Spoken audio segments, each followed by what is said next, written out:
కర్ణాటక కావచ్చు, తమిళనాడు కావచ్చు, కేరళ కావచ్చు, ఇంకోటి కావచ్చు, ఏ రాష్ట్రమైనా కావచ్చు, దేశంలోని అంతర్భాగం తెలంగాణ కాబట్టి ఎవరైనా సరే ఇక్కడికి వచ్చి స్థిరపడ్డ వాళ్ళు, ఇది మా భూమి అనుకున్న వాళ్ళు, భూమిపుత్రులుగా ఈ భూమిని ముద్దాడిన వాళ్ళు, ఈ భూమిని అభిమానించిన వాళ్ళు అందరూ మా వాళ్ళే అనే భావనతో 10 ఏళ్ల పాటు ఎంత ఉద్విగ్నభరితమైన ఉద్యమం, ఎంత ఉద్వేగభరితమైన ఉద్యమం జరిగినా ఒక్కటంటే ఒక్క చిన్న సంఘటన జరగకుండా శాంతి భద్రతల్ని అద్భుతంగా నిర్వహించి బలంగా ఈ రాష్ట్రాన్ని నిలబెట్టిన నాయకుడు కేసీఆర్ గారు.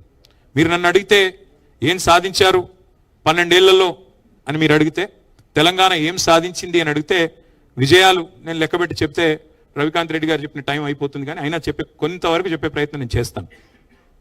నీళ్లు, నిధులు, నియామకాలు, ఇది మా ఉద్యమానికి ఆనాడు శీర్షిక, ట్యాగ్ లైన్.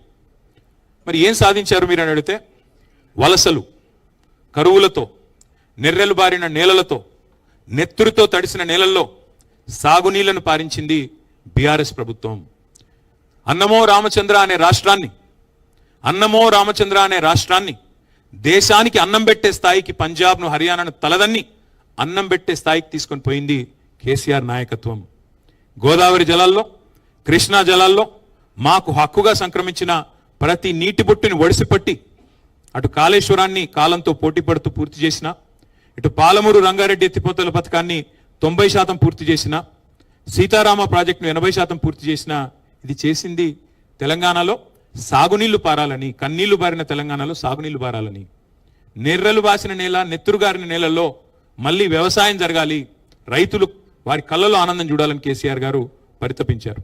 అట్లాగే ఒక్కసారి గుర్తు తెచ్చుకుంటే 2014 ముందు ఏంటిది పరిస్థితి? వలసలు, కరువులు, కన్నీళ్లు, ఆకలి కేకలు, ఎన్కౌంటర్లు, ఆత్మహత్యలు, నెర్రెలు బారిన నేలలు, పాడుబడ్డ ఇండ్లు, పడావుబడ్డ భూములు, ఇవన్నిటిని కూడా సంపూర్ణంగా ఈ ముఖ చిత్రాన్ని మార్చే ప్రయత్నం చేసింది కేసీఆర్. ఉద్యమ తెలంగాణని ఉజ్వల తెలంగాణగా నిలబెట్టాలనే ఒక బృహత్తరమైన యజ్ఞం చేసింది కేసీఆర్ నాయకత్వం. ఒక్క దశాబ్ద కాలంలోనే ఇవాళ గర్వంగా చెప్తా ఉన్నా, కేసీఆర్ బిడ్డగా, తెలంగాణ బిడ్డగా, తెలంగాణ భూమిపుత్రుడిగా చెప్తా ఉన్నా, గర్వంగా చెప్తా ఉన్నా. ఒక సుసంపన్నమైన తెలంగాణను ఆవిష్కరించి భారతదేశం ముందు పెట్టాం. దశాబ్ద కాలంలోనే ఒక సస్యశ్యామల సిరి సంపదల దృశ్యాలను ఆవిష్కరించే నాయకత్వం మా పార్టీకి ఉన్నది, ఈ రాష్ట్రానికి ఉన్నదని గర్వంగా చెప్పుకునే పరిస్థితి. మాకు అన్నిటికన్నా ఆనందం కలిగించే ఒక సందర్భం ఏమంటే, మీకు నాయకత్వ పటిమ ఉందా తెలంగాణలో, అసలు ఆ నాయకత్వ కెపాసిటీ ఉందా అని చాలామంది అడిగేటోళ్ళు మమ్మల్ని ఉద్యమ సమయంలో. కానీ కేసీఆర్ గారి నాయకత్వం చూసిన తర్వాత మాకు కూడా ఇట్లాంటి ముఖ్యమంత్రి ఉంటే బాగుండు అని ఎవరైతే మీకు నాయకత్వ పటిమ ఉందా అని అడిగిన వాళ్ళ నోటెంబడే మాకు కూడా ఇలాంటి నాయకుడు ఉంటే బాగుండు అనే మాట అనిపించగలిగామంటే that is KCR, that is BRS, that is Telangana. అట్లాగే 1-2 కాదు, ఏమేమిటి నుంచి విముక్తి పొందినాము?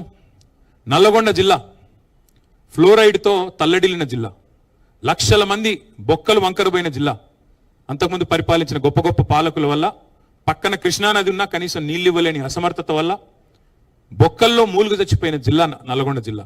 అట్లాంటి నల్లగొండ జిల్లాకి శాశ్వతంగా ఫ్లోరోసిస్ అనే దరిద్రం నుంచి విముక్తి ప్రసాదించింది కేసీఆర్ గారి నాయకత్వం, మిషన్ భగీరథ అనే కార్యక్రమం ద్వారా. మగ్గాల మీద మరణ మృదంగం మోగేది తెలంగాణలో, సిరిసిల్ల కావచ్చు, జమ్మికుంట కావచ్చు, గద్వాల కావచ్చు, పోచంపల్లి, ఇవాళ దాని నుంచి విముక్తి ఇవ్వగలిగాం కేసీఆర్ గారి నాయకత్వంలో. రైతుల ఆత్మహత్యల్లో మహారాష్ట్ర, తెలంగాణ టాప్లో ఉండేది భారతదేశంలో. అట్లాంటి పరిస్థితి నుంచి చివరికి టైమ్స్ ఆఫ్ ఇండియా అనే పత్రిక రాసింది, lowest suicides in the entire country, farmer suicides Telangana అని చెప్పే పరిస్థితి తీసుకొచ్చింది కేసీఆర్ గారి నాయకత్వం. అట్లాగే ఏం విప్లవాలు సాధించారు, మీరు ఏం సాధించారు విజయాలు అంటే, దేశానికి అన్నం పెట్టే స్థాయికి పోయాం కదా, పంజాబ్ను, హర్యానాను తలదన్ని దేశానికి అన్నపూర్ణగా మారింది కదా. ఒక కరువు ప్రాంతం, నీళ్లు లేక తల్లడిల్లిన ప్రాంతం, అంతకంటే గొప్ప విజయం ఏముంటుంది? అట్లాగే కరెంటు అనేది ఉండేదే కాదు తెలంగాణలో. ఉచిత కరెంట్ అని కాంగ్రెస్ ఏదైతే పెట్టిందో ఉత్త కరెంటే, అది కరెంట్ ఉంటే కదా ఉచిత కరెంటు. అలాంటి ఉత్త కరెంటు పరిస్థితి నుంచి 24 గంటలు వ్యవసాయానికి ఉచితంగా ఇచ్చిన ఒకే ఒక్క నాయకుడు భారతదేశంలో ఈ రోజుకి. 79 ఏళ్ల స్వాతంత్ర భారతదేశంలో ఒక్కడే పార్టీ, ఒక్కడే నాయకుడు, రైతుకి 24 గంటలు ఉచితంగా కరెంట్ ఇచ్చిన నాయకుడు కేసీఆర్. అది తెలంగాణ. ఇది విజయం కాదా? రైతు బంధు లాంటి పథకం, రైతుల దగ్గర డబ్బులు తీసుకున్న ప్రభుత్వాలు ఎన్నో ఉన్నాయి, భూమి శిస్తు, నీటి తీరువ. కానీ ఒక భూమిపుత్రుడుగా ఒక రైతు బిడ్డగా, రైతు కష్టం తెలిసిన బిడ్డగా, రైతుగా కేసీఆర్ గారు రైతు బంధు అనే ఒక విప్లవాత్మకమైన పథకాన్ని తీసుకొచ్చారు. మేము అది ఎన్నికల్లో హామీ కూడా ఇవ్వలేదు. మేము ఎకరానికి 10,000 రూపాయలు ఇచ్చి 72 లక్షల మంది రైతుల ఖాతాల్లో 73,000 కోట్ల రూపాయలు వేసిన ఒకే ఒక్క నాయకుడు భారతదేశంలో కేసీఆర్. అంటే ఇదేదో లాభం ఆశించే ఇంకోటి కాదు. We work with a passion. తెలంగాణని మేము ఒక ప్యాషనేట్ జాబ్గా, ఒక టాస్క్గా తీసుకున్నాం తప్ప, ఒక బాధ్యతగా తీసుకున్నాం తప్ప, అధికారాన్ని ఒక ఆలంబనగా తీసుకుని ఏదో చేద్దాం అనే ప్రయత్నం మేము ఎన్నడూ చేయలేదు. ఇంకొక మాటలో చెప్పాలంటే నీళ్లు, నిధులు, నియామకాలు, నిధుల విషయానికి వస్తే మేము బాధ్యత తీసుకున్నాడు. తెలంగాణ యొక్క తలసరి ఆదాయం, భారతదేశంలో తెలంగాణ యొక్క తలసరి ఆదాయం 94,000 రూపాయలు. మేము బాధ్యతల నుంచి ర్యాంక్ 12, భారతదేశంలో number 12 rank per capital income లో మేము బాధ్యత తీసుకున్నాడు. మేము బాధ్యత నుంచి వైదొలిగిన నాడు డిసెంబర్ 3, 2023లో తెలంగాణ యొక్క ర్యాంక్ నెంబర్ 1, 3,47,000 రూపాయల తలసరి ఆదాయంతో భారతదేశంలోనే అగ్రభాగాన్ని